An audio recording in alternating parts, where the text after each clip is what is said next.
The fabulous sword of God के इस नए एपिसोड में आपका स्वागत है। जिसने भी इस सीरीज़ का पिछला एपिसोड नहीं देखा है वो जाकर के डिस्क्रिप्शन में चेक कर सकता है। मैंने लिंक ऑलरेडी अपलोड कर दिया है। तो जैसा कि हमने पिछले एपिसोड में देखा था कि किन्नान ग्रैंड फ्लेम सेक्ट में एडमिशन लेने के लिए आ जाता है और तभी वो देखता है कि ग्रैंड फ्लेम सेक्ट में एडमिशन लेने के लिए वहाँ पे दो लाइन होती है, एक अपर क्लास के स्टूडेंट और एक लोअर क्लास के। जो लोअर क्लास के स्टूडेंट्स होते हैं उनकी लाइन बहुत लंबी होती है, बट जो अपर क्लास के स्टूडेंट्स होते हैं वहाँ पे गिने चुने सिर्फ 5 से 10 ही लोग होते हैं। और तभी किन्नन उन अपर क्लास की लाइन में चला जाता है। इसकी वजह से जितने भी अपर क्लास के डिसाइबल होते हैं वो भड़क जाते हैं, कहते हैं कि तुम्हारी इतनी हिम्मत कि तुम हमारे साथ खड़े होने की कोशिश कर रहे हो। उनमें से तो एक अपनी स्वॉर्ड बाहर निकाल लेता है और एक मोटू और कई सारे लोग भड़क जाते हैं। तभी किन्नान कहता है कि हम सब यहाँ पे ग्रैंड फ्लेम सेक्ट में एडमिशन लेने के लिए आए हैं, तो बस मैं यहाँ पे खड़ा हो गया क्योंकि यहाँ पे कम लोग हैं। मगर एक डिसाइबल तो अपनी स्वॉर्ड निकाल करके किन्नान को मारने जा रहा होता है। तभी वहाँ पे चीफ ऑफिसर आ जाता है और वो कहता है कि ओए लड़के, तुम इधर आओ।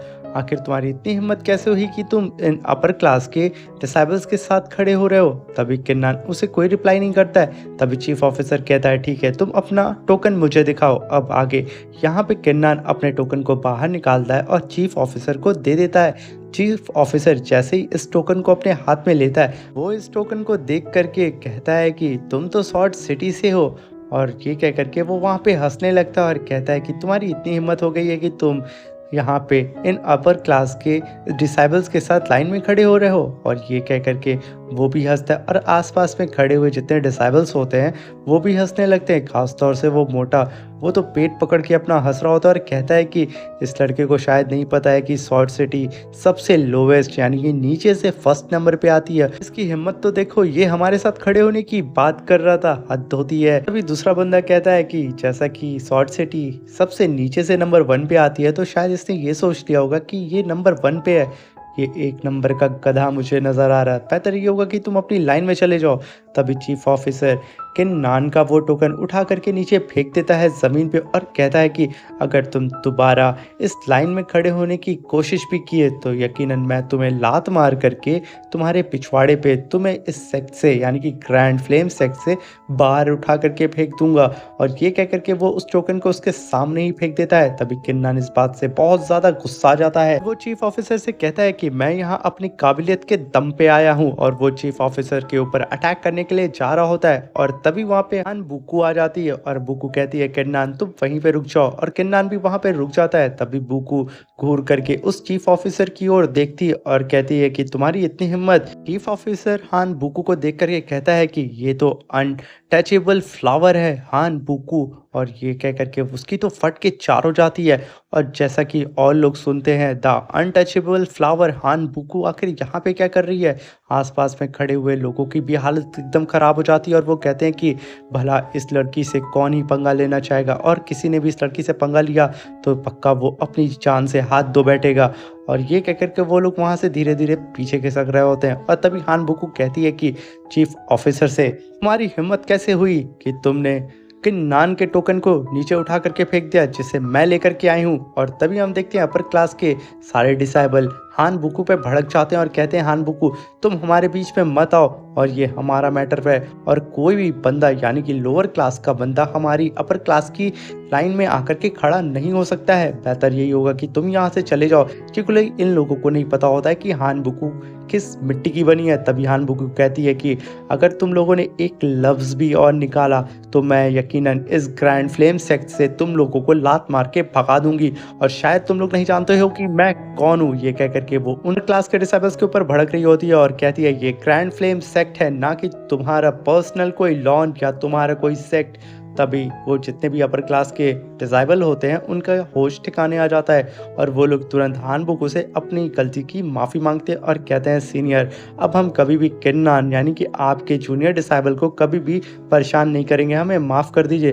तभी हान बुकू चीफ ऑफिसर के पास जाके कहती है कि चुपचाप जा करके किन्नान के उस टोकन यानी कि एंट्री टोकन को उठा करके यहाँ पर लेके आओ, वरना मैं तुम्हारे हाथ और पैर को तोड़ करके अलग कर दूंगी। इस बात को सुन करके चीफ ऑफिसर की तो फट के 8 हो जाती है 4 की जगह। चीफ ऑफिसर तुरंत दौड़ा भागा जाता है किन्नान के टोकन को, यानी कि एंट्री टोकन को उठा करके तुरंत किन्नान के पास आकर के उसे दे देता है और कहता है, किन्नान ब्रदर तुम मुझे माफ करना, मुझसे बहुत बड़ी गलती हो गई, तुम ये अपना टोकन ले लो और हाँ मैं तुम्हारा रजिस्ट्रेशन अपर क्लास की ही लाइन में यानी कि उनकी ही लिस्ट में लिख देता हूँ, प्लीज़ तुम मुझे माफ़ कर देना और तुम्हारी एंट्री हो चुकी है, तुम यहाँ से जा सकते हो। अगर मैंने भूल के भी तुम्हें ऑफेंड किया है तो प्लीज़ ये चीज़ें यहीं भूल जाना और कभी भी मेरी ज़रूरत हो तो मुझे ज़रूर याद करना। और तभी किन्नन कहता है, आए इसे आखिर क्या हो गया है, यानी कि हान बुकू की यहाँ पे इतनी ज़्यादा चलती है। तभी किन्नन कहता है कि बेहतर ये होगा कि आप दोबारा मेरे सामने ना आए और ऐसा किसी और डिसेबल के साथ मत करना। और तभी हम देखते हैं आसपास के खड़े हुए सारे डिसेबल्स की तो बोलती बंद हो जाती है क्योंकि चीफ ऑफिसर किन्नन से वहाँ पे माफ़ी मांग रहा होता है। वो सब कहते हैं कि कोई भी किन्नन से अब पंगा मत लेना वरना उसके लिए बहुत भारी पड़ेगा। एक तो हान बुकू उसके साथ है और ऊपर से चीफ ऑफिसर्स ने भी उससे माफ़ी मांग ली, जरूर ये किन्नन बहुत पावरफुल बंदा होगा। और तभी हान बुकू किन्नन से कहती है, किन्नन तुम मेरे साथ चलो। तभी किन्नन मुस्कुरा के कहता है, सीनियर जैसा आप कहें। और तभी हान बुकू किन्नन को ले करके वहां से चली जाती है।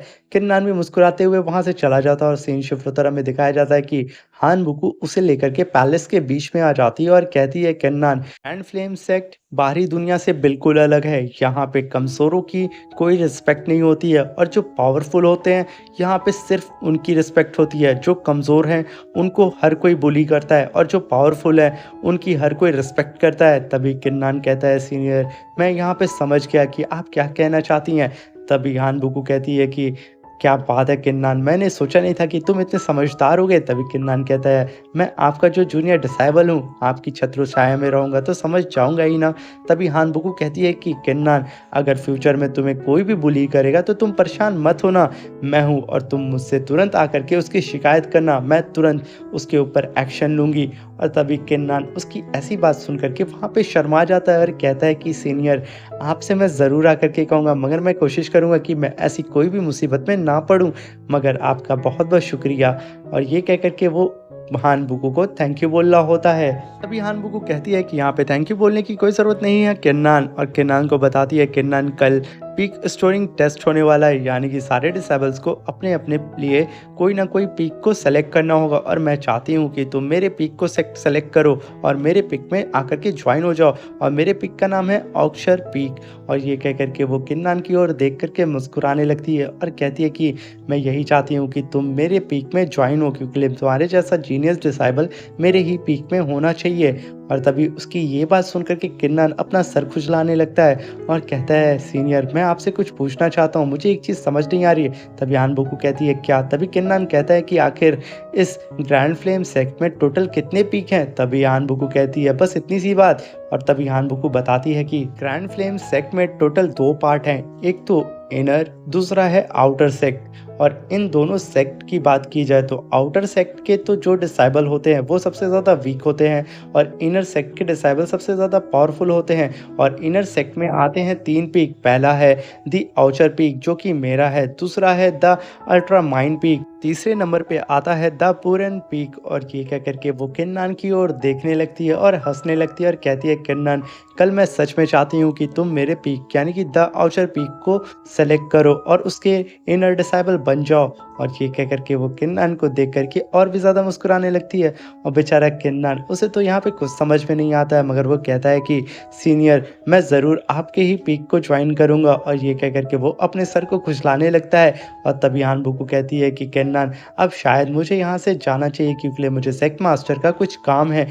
और तभी किन्नन हान बुकू की बात नहीं सुनता है और वो अपने मन में सोचने लगता है कि लिन क्विन फैंग ने पता नहीं क्यों डेविल एलेक्सर लिया था, मेरे ख्याल से वो ज़रूर इस दी अल्ट्रा माइंड पीक में ज्वाइन होना चाहता था, इसी वजह से उसने उस डेविल एलेक्सर को खा करके अपनी पावर को बूस्ट करने की कोशिश की थी और ज़रूर उसका कोई ना कोई गलत इरादा होगा। और तभी हान बुकू चिल्ला के कहती है, किन्नन आखिर तुम कहाँ खो गए और क्या सोच रहे हो?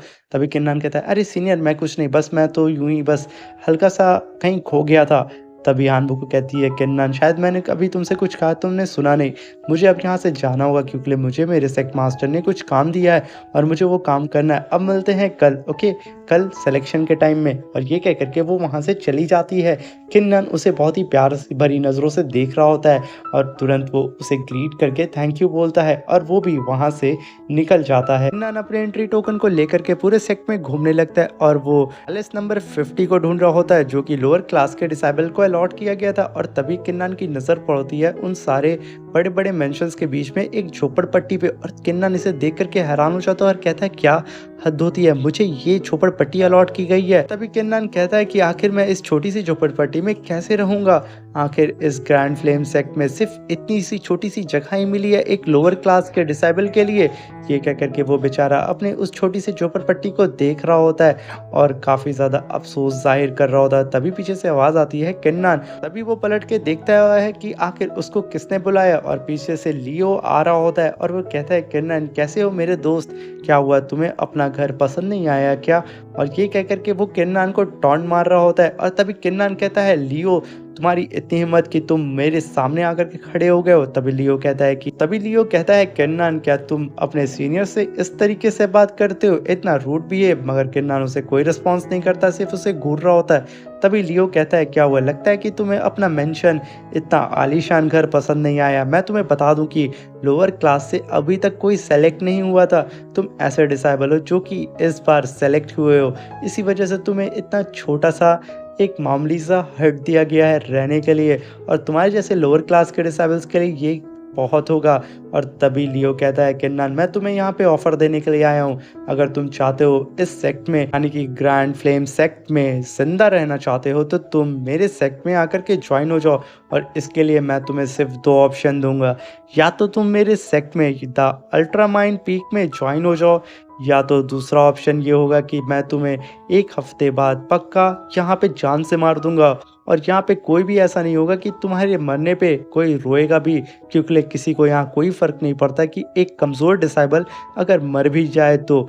ये कह करके वो किन्नन की ओर देखने लगता है और तभी किन्नन कहता है कि वो तो वक्त ही बताएगा। रही बात तुम्हारी peak the ultra mind peak को ज्वाइन करने की, जब से मैंने ये सुन लिया कि वो पीक तुम्हारी है तो मैं कभी जिंदगी में उस पीक को ज्वाइन नहीं करूंगा। और तुम भला क्यों चाहते हो कि मैं तुम्हारी पीक को ज्वाइन करूं। तभी लियो कहता है कि मैं जानता हूं कि तुम एक जीनियस डिसेबल हो और तुम्हारी पावर एक्स्ट्रा ऑर्डिनरी है, इसलिए मैं चाहता हूं कि तुम मेरे पीक में ज्वाइन हो जाओ, वरना तुम्हारे लिए बहुत मुश्किल होगा यहाँ पे सरवाइव कर पाना। तभी किन्नन कहता है कि मैं भूल करके भी तुम्हारे पीक में ज्वाइन नहीं करूंगा। तभी लियो कहता है कि अगर तुम मेरे पीक में ज्वाइन करोगे तो तुम्हें ढेर सारे रिसोर्सेज और कल्टीवेशंस की कई सारे बुक और कई सारे क्रिस्टल्स हमारे अल्ट्रामाइंड पीक की तरफ से तुम्हें दिए जाएंगे। और मैं ये ऑफर तुम्हें लेकर के कभी जिंदगी में तुम्हारे पास नहीं आता, मगर जैसा कि तुमने लिंकिन फैंग को जान से मार दिया, इस वजह से अब तुम्हें हमारे सेक्ट में शामिल होना होगा। और रही बात तुम्हारी किन्नन, तुम 7th लेवल के बॉडी रिफाइनमेंट के एक छोटे से डिसेबल हो, मैं चाहूँ तो तुम्हें चुटकियों में मसल सकता हूँ। अगर तुम मुझसे फाइट करना चाहते हो तो पहले अपनी कल्टीवेशन को और भी ज़्यादा अपग्रेड करो, वरना तुम यहाँ पे बेवजह किसी और के हाथ मारे जाओगे। ये कह करके वो वहाँ से चला जाता है। ये किन्नन के लिए ओपन धमकी होती है। तभी किन्नन कहता है कि मुझे कैसे भी करके अपनी पावर लेवल को अपग्रेड करना होगा, वरना यकीनन ये लोग सही कह रहे हैं कि मेरी कल्टीवेशन लेवल बहुत ही कम है और मेरे दुश्मनों की कल्टीवेशन लेवल बहुत ही ज़्यादा है। तभी किन्नन अपनी उस छोटी सी झोपड़ी में आकर के बैठ जाता है और वहाँ पे बैठ करके कल्टीवेशन स्टार्ट करता है और अपनी एशियंट अल्केमी बुक को बाहर निकालता है और कहता है कि जैसा कि इस एशियंट अल्केमी बुक के मीनू स्क्रिप्ट में लिखा है कि मैं अगर अपनी कल्टीवेशन लेवल को अपग्रेड करना चाहता हूँ तो मैं एक तरीके का एलेक्सर बना सकता हूँ और वो एलेक्सर मुझे ब्रेक थ्रू करने में काफ़ी ज़्यादा हेल्प करेगा और मैं इनलाइटमेंट फेज को ब्रेक थ्रू कर सकता हूँ। मगर इसके लिए जो इंग्रेडिएंट्स मुझे लगेंगे, मुझे सबसे पहले फर्स्ट स्टेज का वाटर स्पिरिट क्रिस्टल कैसे भी ढूंढना होगा, मगर ये इतना ज़्यादा रेयर है कि मुझे ये आसानी से नहीं मिलेगा।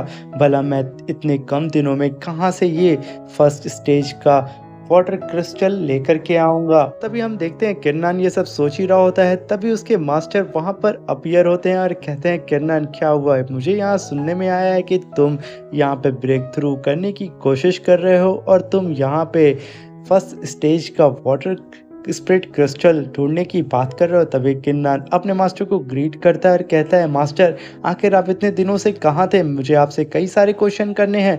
और तभी उसके मास्टर दुआन कहते हैं कि किन्नान, तुम जो भी पूछना चाहते हो वो पूछ सकते हो, मैं बस थोड़ा सा डीप डीप स्लीप में चला गया था और कुछ भी नहीं। और तभी किन्नान मुस्कुराते हुए कहता है कि मास्टर क्या आप मुझे बता सकते हैं कि मैं कैसे जल्दी से जल्दी ब्रेक थ्रू करके एनलाइटमेंट फेज पे पहुंच सकता हूँ। तभी मास्टर दुआन उसकी ये बात सुन करके वहाँ पे मुस्कुराने लगते हैं और कहते हैं कि जैसा तुम जानते हो कि उस एलेक्सर को बनाने के लिए फर्स्ट स्टेज का वाटर स्पिरिट क्रिस्टल चाहिए होगा, जो कि बहुत रेयर है। और ऐसे टोटल 5 क्रिस्टल है। पहला है मेटल स्पिरिट क्रिस्टल, ये ज़मीन के अंदर पाया जाता है और ये इतना ज़्यादा रेयर होता है कि तुम्हें आसानी से नहीं मिलेगा। और दूसरे नंबर पे आता है वुड स्पिरिट क्रिस्टल, और ये क्रिस्टल तुम्हें जंगलों में मिलेगा और इस क्रिस्टल को भी पाने की संभावना बहुत ही ज़्यादा कम होती है। तभी किन्नान कहता है कि आप ऐसे क्रिस्टल्स के नाम क्यों ले रहे हैं जो मैं पा भी नहीं सकता हूँ। तभी मास्टर दुआन कहते हैं थर्ड नंबर पे आता है अर्थ स्पिरिट क्रिस्टल, जो कि अर्थ की सतह पे पाया जाता है, मगर ये क्रिस्टल रेगिस्तान में पाया जाता है और ये भी बहुत ही ज़्यादा रेयर और बहुत ही ज़्यादा पावरफुल क्रिस्टल है। और फोर्थ नंबर पे आता है वाटर स्पिरिट क्रिस्टल, जो क्रिस्टल तुम्हें चाहिए, जो कि तुम्हारे ब्रेक थ्रू में हेल्प करेगा। ये क्रिस्टल वाटर यानी कि सी के एकदम डीप में पाया जाता है। इस क्रिस्टल को पाने के लिए तुम्हारी कल्टीवेशन बहुत ज़्यादा होनी चाहिए। और पांचवें नंबर पे आता है फायर स्पिरिट क्रिस्टल, ये ज़्यादातर वल्कनों और लावा के बीच में होता है। इस क्रिस्टल को पाने के लिए तुम्हें एनलाइटमेंट फेज पे होना चाहिए, कम से कम तुम्हारी पावर उसके आसपास तो होनी ही चाहिए। और तभी मास्टर दुआन कहते हैं इन सब क्रिस्टल के अलावा एक और क्रिस्टल होता है जो कि कलरलेस क्रिस्टल होता है, और इस क्रिस्टल को मार्शल आर्टिस्ट एज करेंसी के तौर पे यूज करते हैं। और इस क्रिस्टल को कहा जाता है डिवाइन जनरल, और इसको बेसिक नेम में स्प्रिट स्टोन कहा जाता है। इस क्रिस्टल से तुम कोई भी चीज़ें बड़ी आसानी से खरीद सकते हो और किसी भी क्रिस्टल को इस क्रिस्टल के ज़रिए बदल भी सकते हो, चाहे वो मेटल, वुड, फायर, अर्थ या वाटर क्रिस्टल क्यों ना हो। तभी किन्नान कहता है क्या ऐसी भी कोई चीज़ें होती होंगी, मुझे तो लगता था कि सिर्फ सिल्वर टेल्स यानी कि जो हमारी बेसिक करेंसी होती है उस करेंसी से हम इन सब चीज़ों को एक्सचेंज कर सकते थे, बट आप मुझे ये ऐसी चीज़ बता रहे हैं जिसके बारे में मैं पहली बार सुना हूँ। तभी मास्टर दुआन कहते हैं कि अगर तुम्हारे पास ये स्पिरिट स्टोन होगा तुम इससे किसी भी चीज़ें से एक्सचेंज कर सकते हो। और तुम्हें अगर वाटर स्पिरिट क्रिस्टल चाहिए तो तुम्हें बेवजह बाहर ढूंढने से अच्छा है कि तुम ग्रैंड फ्लेम सेक्ट के एल्केमी हॉल में जाओ, या तो ऑप्शन हॉल में जा कर के ये पता करो कि क्या वहाँ पे वाटर स्पिरिट क्रिस्टल है। अगर है तो तुम वहाँ से जाके परचेस कर सकते हो। किन्नान की बात सुन करके एकदम खुश हो जाता है और कहता है मास्टर मेरे पास ऑलरेडी 80,000 सिल्वर टेल्स हैं और मैं इतना ज़्यादा तो अमीर हुई हूँ क्योंकि वहाँ पे जा कर के 4-5 वाटर स्पिरिट क्रिस्टल तो खरीद ही सकता हूँ। और तभी मास्टर दुआन कहते हैं कि इतने सारे टेल्स आखिर तुम्हारे पास आए कैसे। तभी किन्नान कहता है कि मास्टर जैसा कि आप जानते थे कि मैं सॉर्ड सिटी में एल्केमी करता था, जिसकी वजह से मेरे पास काफ़ी सारे पैसे हैं, और मेरे पास जब इतने सारे पैसे हैं तो मैं तो आराम से यहाँ पे वाटर स्पिरिट क्रिस्टल को खरीद सकता हूँ। ये कहकर के किन्नान तुरंत ग्रैंड फ्लेम सेक्ट के ऑप्शन हॉल में चला जाता है। वहाँ पे जा कर के यंग लेडी से कहता है, जो कि वहाँ की रिसेप्शनिस्ट होती है, वो कहता है सीनियर क्या मुझे यहाँ पे वाटर स्पिरिट क्रिस्टल मिल सकता है। तभी यंग लेडी कहती है अगर तुम्हारे पास 100 गोल्डन टेल्स हैं तो ज़रूर तुम्हें वो वाटर स्पिरिट क्रिस्टल मिल सकता है, वो भी एक। तभी किन्नान कहता है 100 गोल्डन क्रिस्टल तो मेरे पास नहीं है, मगर मेरे पास 80,000 सिल्वर टेल्स हैं। तभी किन्नान की ये बात सुनकर के वो रिसेप्शनिस्ट कहती है कि 10,000 सिल्वर टेल्स को एक गोल्डन टेल्स के इक्वल माना जाता है। यहाँ पे किन्नान का तो दिमाग सटक जाता है और वो कहता है क्या मैं अभी तक तो खुद को अमीर समझ रहा था और ये बंदी कह रही है कि 10,000 सिल्वर टेल्स को एक गोल्डन टेल्स के बराबर समझा जाता है। तभी हम देखते हैं कि किन्नान बेचारा खड़े होकर के चुपचाप बच्चों की तरह उस रिसेप्शनिस्ट को देख रहा होता है और अपने बाल को कस कस के नोच रहा होता है और कहता है कि ये ग्रैंड फ्लेम सेक्ट वाले तो एक नंबर के लुटेरे हैं, मैं आखिर यहाँ पे आकर के कैसे फंस गया। ये 10,000 सिल्वर टेल्स को एक गोल्डन टेल्स के बराबर समझते हैं, ये लोग यहाँ पे टोटल लूट बचा करके रखे हुए हैं। तभी बेचारा किन्नान उस रिसेप्शनिस्ट से कहता है कि सीनियर क्या आप मुझे बता सकती हैं कि कोई तरीका होगा ना इस वाटर स्पिरिट क्रिस्टल को पाने का, तो अगर आप मुझे बता दें तो मैं वो रास्ता अपनाने के लिए तैयार हूँ। तभी वो रिसेप्शनिस्ट कहती है कि एक तरीका है,